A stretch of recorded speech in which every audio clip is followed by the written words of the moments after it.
سے نیچے لٹکائے چت لیٹ گیا۔ چھت کو بے مقصد گھورتے اس کی آنکھیں نیند سے بوجھل ہونے لگیں تو قریب پڑا تکیہ اٹھا کر آنکھوں پر رکھ کر سو گیا۔ کم از کم سونے کے دورانیے میں تو وہ سکون حاصل کر سکتا تھا۔ 2 دن اسی شش و پنج میں گزر گئے کہ پہلے کس سے بات کرے، اسوا سے یا ابو سے۔ یونہی میں اسوا کا سامنا ہوتا اور وہ اسے بس دیکھنے اور کچھ کہنے کے درمیانی حالت میں کھڑا رہ جاتا۔ اس کے ساتھی اس کی غیر حاضر دماغی کو محسوس کر رہے تھے اور باری باری اسے طبیعت بھی دریافت کرتے، لیکن اس کے پاس جواب میں محض مسکراہٹ ہوتی۔ اسوا خود اسے سلام کے علاوہ دوسرا حرف کہنا گوارا نہیں کر رہی تھی۔ وہ اسٹاف روم میں آتا تو اٹھ کر چلی جاتی، لائبریری جاتا تو وہاں سے نکل جاتی۔ وہ حیران بھی تھا کہ اسوا کے رویے میں اتنی شدت کیوں کر آ گئی۔ ایسے انتہائی رد عمل کی بنیاد کیا ہے؟ اس نے تو ابھی کوئی اشارہ نہیں دیا تھا، لیکن پھر یکدم اسے ادراک ہوا کہ اشارہ تو وہ پہلے دن سے دے بیٹھا تھا۔ اس کی نگاہوں میں بارہا ایک ہی دن میں کئی بار اس کے چہرے کا طواف کیا تھا۔ وہ لاشعوری طور پر یونہی میں ہر اس جگہ پہنچ جاتا جہاں اسوا پراجا کے پائے جانے کے امکانات ہوتے، سینٹوریم ہو یا لائبریری، کیفے یا اسٹاف روم، وہ لپک لپک کر وہاں جاتا۔ اس کا مزاج پہلے اچھا تھا، اب بہترین تھا۔ وہ خوش لباس شروع سے تھا، اب مزید نکھر کر یونہی آتا۔ اسوا کے سنہری دیکھتے گالوں نے اسے باندھ لیا تھا اور اس بات کو کئی لوگوں نے محسوس کیا تھا، تو کیا اسوا نہ کرتی؟ اور اگر زین کے جھکاؤ کو دیکھ کر اس کے دل میں بھی نرم گوشہ پیدا ہو ہی چکا تھا، تو جب زویا نے منگنے کا بم پھوڑا تھا تو وہ رد عمل بھی نہ دیتی۔ اپنی الجھن کا جواب سلجھ کر اس کے سامنے آ گیا تھا، اس لیے اس نے فی الحال پہلے ابو سے بات کرنے کا فیصلہ کیا اور اس بار اسے ابو کو منانا تھا، چاہے کچھ بھی ہو جائے۔ صبح صادق کی ٹھنڈک میں، لان کی خاموشی اور خنکی بھرے ماحول میں اکبر صاحب اور زین کرسیوں پر بیٹھے تھے۔ درمیان میں رکھی ٹیبل پر 2 بھاپ اڑاتے چائے کے مگ رکھے تھے۔ اکبر صاحب سکتے کے عالم میں یکٹک زین کو دیکھ رہے تھے۔ زین کبھی ان کو دیکھ لیتا اور کبھی خجل سا ہوتا مگ کے کنارے پر انگلی پھیرنے لگتا۔ دماغ کدھر گرا آئے ہو زین؟ کیا سوچ کر یہ سب بول رہے ہو یار؟ اکبر صاحب کا سکتہ ٹوٹا تو انہوں نے سرسراتے لہجے میں پوچھا۔ زین ادھر ادھر دیکھتا لمبی سانس بھر کر لفظ جوڑنے لگا، اور اگر ایسا کچھ ارادہ تھا بھی تو زنیرہ کے آنے سے پہلے بتا دیتے نا۔ اکبر صاحب نے دوبارہ لقمہ دیا۔ کسی نے مجھ سے پوچھا کب تھا ابو؟ نارائے لی ناپسند پوچھی۔ مجھے تو پتہ بھی زویا سے چلا۔ آپ لوگوں کا ارادہ کیا ہے؟ کم از کم آپ تو مجھے اعتماد میں لیتے۔ وہ بے ساختہ شکوہ کر گیا۔ اکبر صاحب کو واقعی غلطی کا احساس ہوا تو سر کھجانے لگے۔ دونوں پھر چپ ہو گئے۔ کچھ دیر مزید ایسے ہی کوئی حل سوچتے گزر گئی تو بالآخر تھک کر اکبر صاحب نے کندھے اچکا دیے۔ دیکھ بیٹا، حل تو ہے، لیکن ذرا عقل مندی سے عمل کرنا پڑے گا۔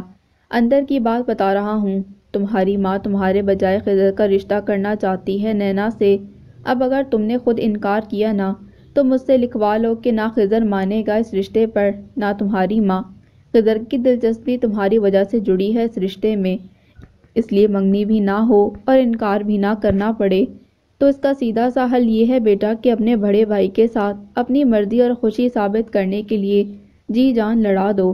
ایسے پوز کرو جیسے تمہاری اگر نینا سے شادی نہ ہو سکی تو لٹیا ہی ڈوب جائے گی۔ بس پھر دیکھنا کیسے یہ ماں بیٹا تمہاری نیا پار لگاتے۔ سمجھے کہ اگلی بھی گئی۔ انہوں نے کسی قریبی دوست کی طرح حل اس کے سامنے رکھ دیا تھا اور وہ ابو کی پلاننگ پر اش اش کر اٹھا۔ باپ بیٹا آگے کو جھکے، گھٹنوں پر کونیاں جمائے، دونوں ہاتھ جوڑ کر تھوڑی کے نیچے رکھے ایک دوسرے کو دیکھتے سر دھننے لگے، اور پھر ایک شاندار کہکا باپ بیٹے کے حلق سے آزاد ہوا اور صبح کی پھیلتی روشنی میں مدغم ہو گیا۔